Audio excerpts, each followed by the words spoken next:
आगरा में सोमवार को कलेक्ट्रेट में सुबह 11 बजे से नामांकन शुरू हो गया। फतेहपुर सीकरी सीट से भाजपा विधायक चौधरी बाबूलाल के बेटे रामेश्वर चौधरी निर्दलीय नामांकन करने के लिए कलेक्ट्रेट पहुंचे। उनके साथ उनके पिता भाजपा विधायक चौधरी बाबूलाल को देख राजनीतिक चर्चाएं तेज हो गईं।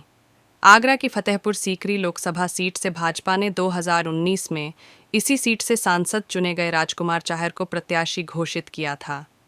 फतेहपुर सीकरी से भाजपा विधायक चौधरी बाबूलाल के बेटे रामेश्वर चौधरी ने भी दावेदारी की थी। टिकट न मिलने पर क्षेत्र में निर्दलीय चुनाव लड़ने का ऐलान कर दिया। फतेहपुर सीकरी सीट से निर्दलीय चुनाव लड़ने के लिए रामेश्वर चौधरी कलेक्ट्रेट पहुंचे।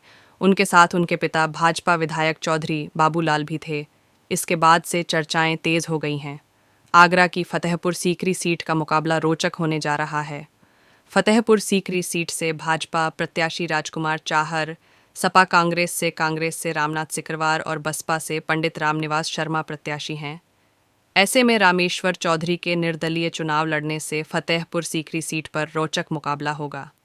जनता में फतेहपुर सीकरी जगनेर जहां वाटर लेवल 450 से नीचे है, किसान की स्थिति दयनीय हो रही है, उसकी आवाज को देश की संसद में पहुंचाना और उसके माध्यम से उनका समाधान कराना, ये प्राथमिकता पर होगा। साथ ही साथ फतेहपुर सीकरी जाजऊ से लेके और खिरागढ़ और जगनेर तक कोई रेलवे लाइन नहीं है। मेरे पिताजी 2014 से 2019 में जब सांसद थे तो उन्होंने उसके लिए सर्वे और बाकी सब फॉर्मेलिटी कराई थी, लेकिन उसके बाद वो फाइल कहीं गुम हो गई, उस पर कोई कार्रवाई नहीं हुई। 2019 से 2024 के बीच में उसको भी निकाल के प्राथमिकता पर उसको जो कहीं अधूरा रह गया उसमें काम, उसको पूरा कराया जाएगा। आपके पिताजी सिटिंग विधायक हैं, आपको नहीं लगता कि ये अनुशासनहीनता है? नहीं, देखिए, सिटिंग विधायक हैं तो क्या कोई व्यक्ति जो क्षेत्र में 5 साल जनता के दुख दर्द में शामिल नहीं रहा हो, जनता के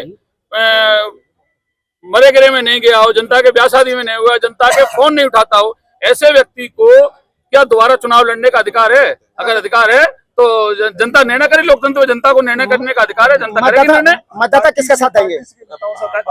कल एक फोटो वायरल हो रहा है जिसमें आप विधायक जी और धर्मपाल जी माननीय महामंत्री संगठन साथ में, मान मनोबल का दौर भी चल रहा है क्या? कुछ नहीं। देखिए, एक बताओ, अगर भाजपा के वो एमएलए हैं और उनके नेताओं ने उनको बुलाया और बातचीत करने के लिए, तो कोई बातचीत उनसे हुई है तो उसका जवाब माननीय विधायक। सांसद जी तो कह रहे हैं पानी की कोई वो नहीं, गंगा जल की करोड़ों रुपए की योजना आई है और फतेहपुर सीकरी में पानी होगा। नहीं, फतेहपुर सीकरी में छोड़िए, पूरे हिंदुस्तान में प्रधानमंत्री हर घर नल योजना लागू है, वो फतेहपुर सीकरी में नहीं है।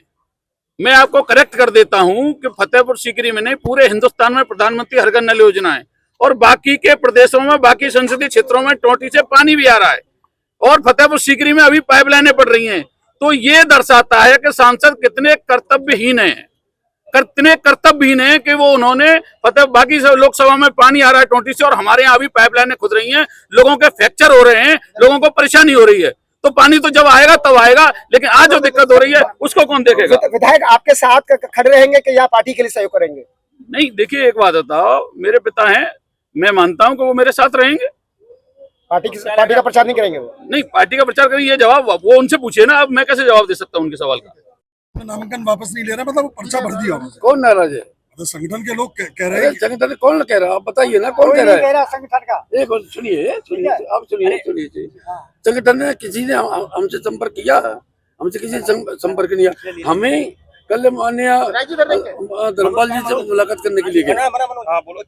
ठीक है, जनता का कैंडिडेट है रामेश्वर, हमारा बना हुआ कैंडिडेट नहीं है। जनता ने पंचायत करके तीसरी पंचायत हो रही है आज जीआजी मैदान में, पहले हुई होली का उत्सव हुआ। आप किसका प्रचार करेंगे? हम तो जनता की, जो जनता उसको चाह रही है, हम जनता के साथ है। बेटे का राजकुमार चाहर का किसी भी सूरत में नहीं करेंगे, चाहे मर जाएंगे हम, पर राजकुमार चाहर का नहीं करेंगे। जनता नहीं चाह रही है उसको किसी भी सूरत में। संगठन मंत्री से भी आपकी मुलाकात है? संगठन मंत्री से भी आपकी मुलाकात हुई? संगठन मंत्री से हुई, हमने बात यही कही कि जनता नहीं चाह रही है इसको, जनता इसको कैंडिडेट बदल दे और रामेश्वर नहीं लड़ेगा। चलो, आप बेटे का प्रचार करेंगे तो अनुशासनहीनता नहीं मानेगी पार्टी? बेटे का प्रचार करेंगे, इसमें कोई संदेह नहीं है। तो जब हम कह रहे हैं, अभी तो कह रहे हैं ना, भाजपा को हराएंगे आप? अभी तो गुंजाइश है उसको। ऐसा है, आप बुद्धिजीवी हो, पढ़े लिखे आदमी हो, पार्टी को चाहे जब बदल सकती है, जब मिल जाएगा तब भी बदल सकती है, ऐसा नहीं है, मगर ये पार्टी के ऊपर है ना। अच्छा ये बताइए, भाजपा को हराएंगे या राजकुमार चार को? हम राजकुमार चार को हराएंगे, भाजपा में मरते दम तक भाजपा में रहेंगे, भाजपा के एमएलए हैं और रामेश्वर ईश्वर की बातें जीतेगा, फिर भाजपा में रहेगा। ठीक।